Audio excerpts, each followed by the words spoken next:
I think within all of this is enough opportunity that everyone will be happy in the end.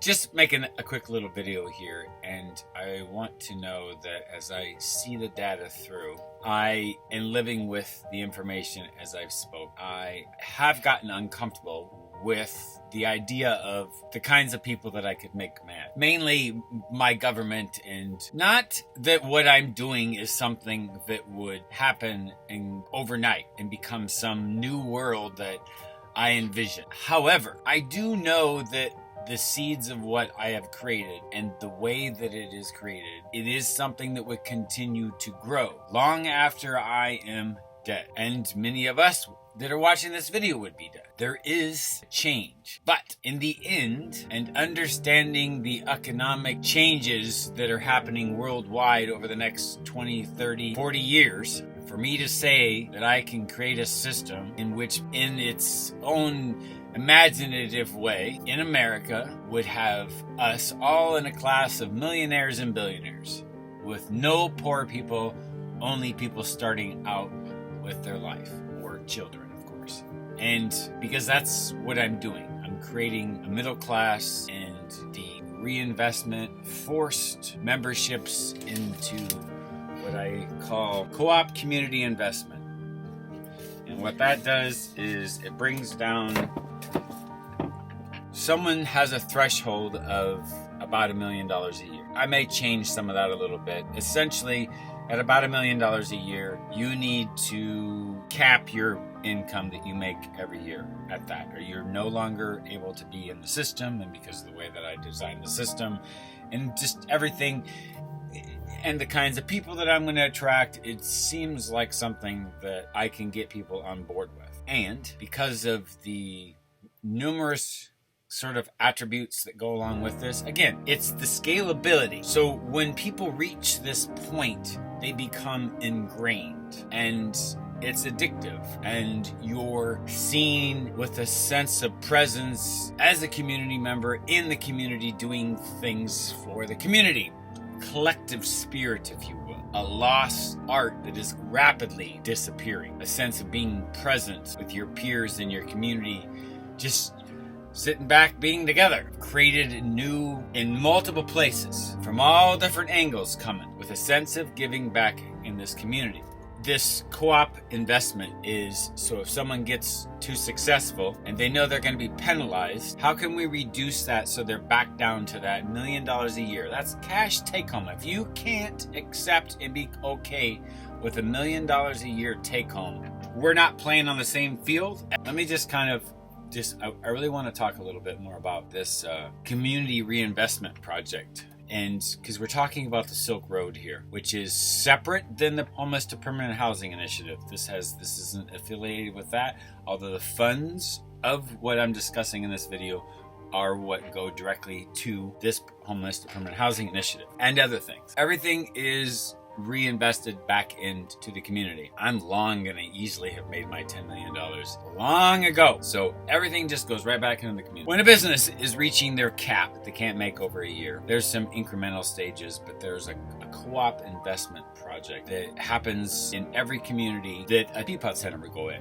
So every city over 200,000 is gonna have at some point, a community reinvestment project group together that are forced people. So when they start selling, $750,000 a year in product, or they're making that much, then they need to do sort of like an introduction into that. And then when they've reached that $1 million, whatever the cap may be, they have to be full members of this co-op. In this co-op, one of the things there's several things that they do. They build a commerce hub. It connects other Peapod Center locations who have all their people on the Silk Road Rolodex create a product, and there's a collective group from that Peapod Center that puts things in a metal box and ships it on a tanker across seas to another Peapod Center that has a hub that is created out of forced reinvestment from people who have made too much money. Well, and it can be funded by the Peapod Center too. Everything sort of works together. Everything is about building that community networking aspect of it. So this shipping container may come from Indonesia or something that this hub has sort of pre-ordered, but it's a select goods of everything that's sold in that area, wherever that shipping container comes, because they also have a hub reinvested by their community leaders who have accounts on the Silk Road. This is an exclusive sort of membership, if you will. And just exchanging goods in hubs all across the world. And I understand. You're like, yes, it's been done before, but it's not been done this way before. It's completely different. It's built out of creating a middle class, an upper middle class. And at all. But if you take this scalability of a person who grows and becomes part of this big new community structure, it's not about the money anymore. I have literally all the angles. This is building that addiction. This is that 30 years of understanding people. Just there's things here that you just aren't going to get information from somebody else. I know what and who I am. I know what I've been doing.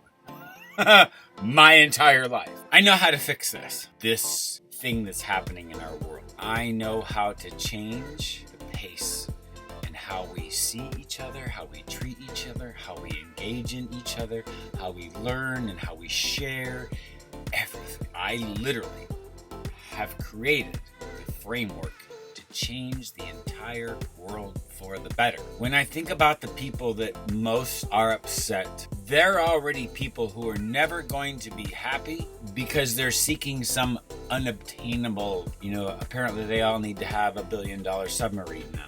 I don't know. They're never going to be happy. What? Then once they all achieve a submarine because they've sucked all the wealth out of the rest of them, then what? They all get a space rocket and a station on the moon, and you think they're going to be happy then? See, I've been in this conversation before with people. Why is it there's more smiles in Mexico than there is in America? And I already hear your responses as to those, and many of those offensive ones that run through your head. I'm sorry you don't know. The Mexico that I've learned through staying at hotels with groups of men that come from all over in different places in Mexico, who then would come and stay at our hotel that I worked at, an extended stay, and they'd be there for months, and I'd see them every single morning. This was their they had a little kitchenette in there. They would make, this particular groups would make their own cheese, and they got it up here, and then they'd make, these really cool meals that were just, they didn't buy anything from the store. It all come from Mexico, and they were making these just authentic dishes. And to know that they contained all the processes on their farm to make that cheese, to then be up here just laboring, replacing roofs. It was a whole hailstorm thing, and so it was a very interesting time where I was at and where I was working to have experienced this. And it's being the kind of person that I am and how I engage with people, particularly of a new culture, and because I've spent a whole life in learning, this was gold to me, an experience of very fortunate measures right there in Sioux Falls, South Dakota. Direct cultural relation with people deep within Mexico. And unfortunate. And I already kind of understood certain things. You have to be able to be in the perspective of where the information is coming. And I see what I see. And I know and I understand what I know. And I see where things are going. I've seen other people say things of where they thought the world was going, and have watched those things sort of unfold over the last 3 decades. And it's alarming. In the end, I just want to say that I'm not concerned about so much what I'm doing anymore and what I would make people mad, because in the end, I have created wealth, and not only wealth by creating the middle class in a way that has never been created. There's a wealth of knowledge and just the pride that comes from being alive in an age of technology and being connected and information being shared, and just really evaluating and asking the right questions and seeing the answers for the first time in the right form, without any delusion of someone trying to change the story because they had a financial leverage gain that at all costs, it was important to sell their point of view of the story. I have, and I've said this before, I'm just me. When you realize what I've done and I start to show the work, like the social media site is in existence and the marketing and all this, and you start to see what I have done, and you realize that one person truly said, I'm not in it for the money, I'm in it for you. 100% with authenticity that doesn't exist in this form. What do you get out of it? I get out of it the ability to tap into resources throughout the world, just like you. That's what I get out of it. What I gain from it is also available to you. And that's what I get out of it. I get out of it the same that you do. Resources that don't exist that become available to both of us. I'm just a single guy, a humble guy as far as, my personal belief in a house and cars, and I'm very humble that way. I didn't and want not a tremendous. Realizing what I have created, and in that financial realm is unlimited wealth that I could funnel right into my account. And rightfully so, because that's what everyone else has done. But when you see, and even if this number seems like a lot, considering what I've done, it's a drop in the bucket. $10 million to me is plenty enough. I can have $1 million house. I have plenty enough money to pay all the taxes, vehicle. It didn't support my life. I'm fine. There's going to be so much more money to be made. And I'm going to put it right back into the algorithm where the money is being made, goes into a centralized system, and then a Peapod Center comes, and then the distribution efforts show themselves. When I say I have worked 16,000 hours, and yes, just looking at the 500,000 hours of data, as I describe it, my whole life lived managing it in at 16,000 hours. Yes, a lot of it is just sitting back and literally watch, because at this point I know that it's something different and not a book. So I have to reevaluate everything that I know, and how does this work into what quickly I understood was a launching of a social media site, and how do I make all this work together. So yes, a majority of that 16,000 hours is just living my life, watching everything around me, and people engagements and businesses and just city and just all of it working together. How does all of what I'm thinking about and trying to create, how do all these things just kind of naturally work together? And then when I started to see the pieces and could kind of see, okay, this gear wheel is this big and this gear wheel is this big and this one has this many teeth and this one, and all this machine just works together.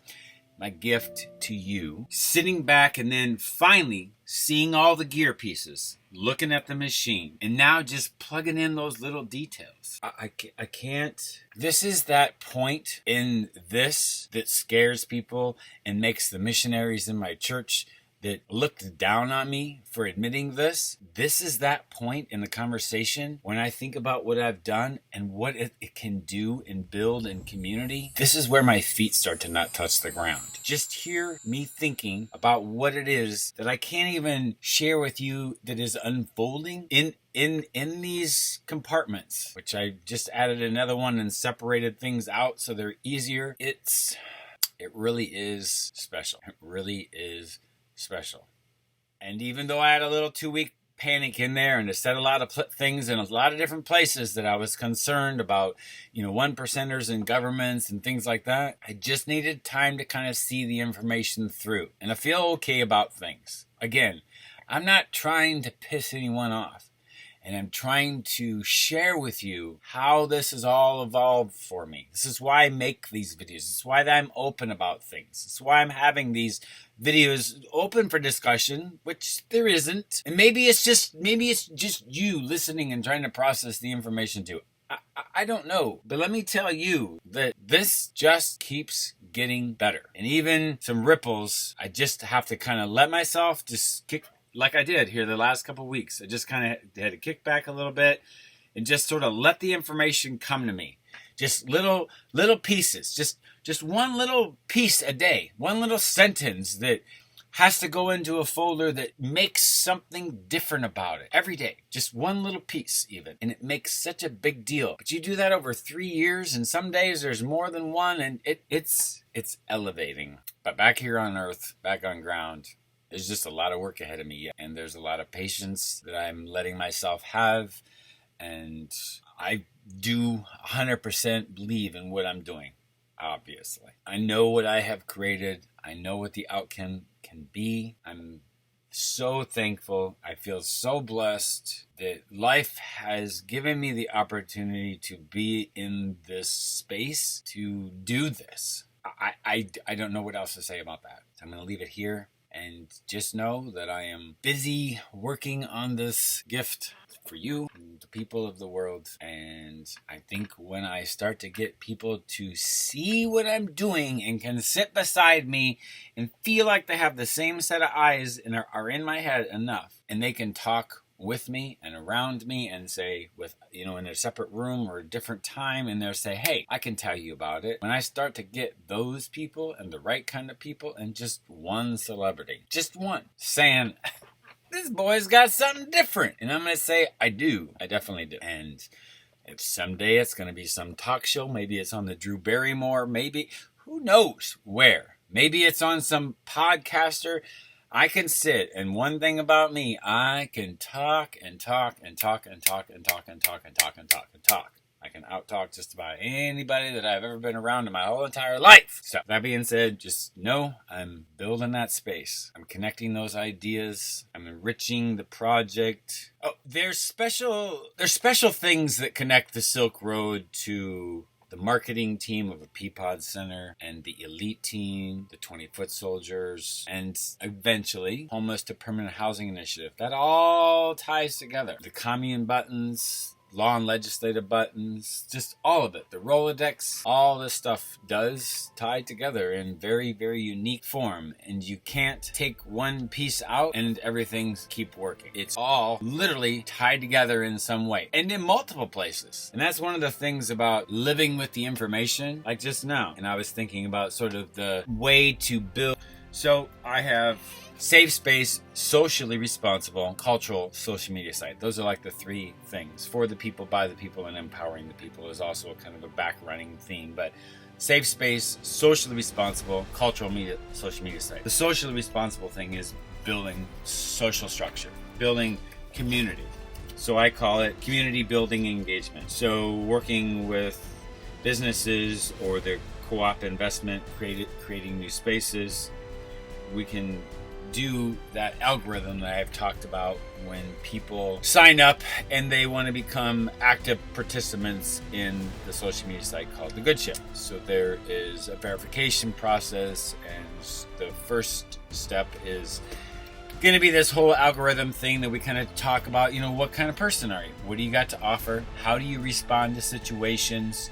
And a little bit of asking those questions is finding out where you don't have answers, and therefore knowing where your knowledge weaknesses are. So that's an algorithm for me that's going to be your first one, your generic homepage TikTok algorithm that just feeds information. Each one of these is limited to like a 4-minute, 5-minute video, but you can click on the account and then you can go, if they've got 20-minute, an hour video, whatever's going on over there, you can click on that. But the Rolodex feeds, the 3 are going to be short ones.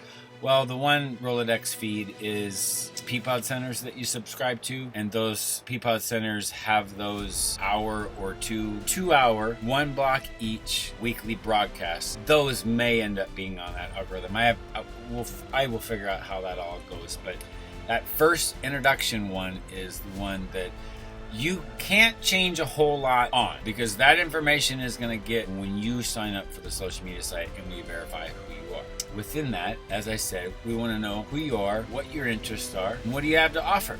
So when building community engagement and creating spaces, whether they're from the co-op or businesses that already exist, or just members in the society creating spaces so that we can have what I'm about to mention, and that's just creating monthly gatherings. And those gatherings are going to be determined on how people answer when they sign up and become verified users. So that data that you put in, what are your interests, are going to be put into an algorithm. And if there's enough people that are belonging or find an interest, there could end up being a weekly or monthly gathering in your area to create community engagement. It also creates an opportunity to sell product, because if it's a hobby, we can find local people that maybe it's a hobby of painters, and we have people who create paint. Because one of the things that I haven't talked a lot about is ingenuity, innovation, new products, just too many options available. And that's how those commune identities become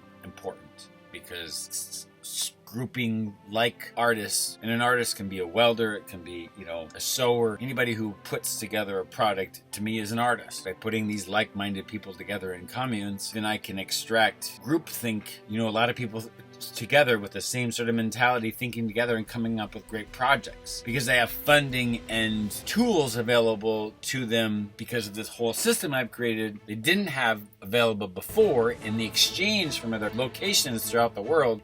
There's a whole networking. There's a lot of things going on. This networking thing is really quite a wonderful thing. So I just want to say, so that was something I thought about today. And even though it seems like a small thing, because there's so much going on in my head and what I'm doing, it's hard to see some of the obvious things. Because, I suppose in the beginning, when I was thinking about those questions, I was thinking about that human experience Rolodex thing, and kind of more interested in people's responses and how do they react. What's their emotions behind their human experiences, because that's that psychological data mining thing of epigenetics, and trying to find what is our connection as individuals and people, and getting that data, and then in 10 years saying, this is what I learned about epigenetics that I already kind of understood, but thanks to you all and everything we put into this verification process, this is what I learned. This is the psychological understanding of becoming a world leader in human psychology, and tapping into resources that don't exist anywhere in the world, and creating that space, get that understanding.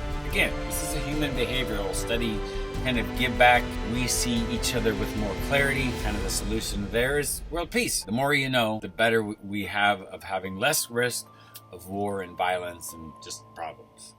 There's that psychological study. There's just a lot of psychological stuff going on in what I understand. So in closing, just going to end it here. I'm a lot more comfortable about not making people upset. I know that there is some concerns that can still exist, but I think that what I've created is too much opportunity, and I think that is something that is worth it in the end to any loss that some control of information that 1%ers or government or even trillion-dollar religious enterprises. I think within all of this is enough opportunity that everyone will be happy in the end.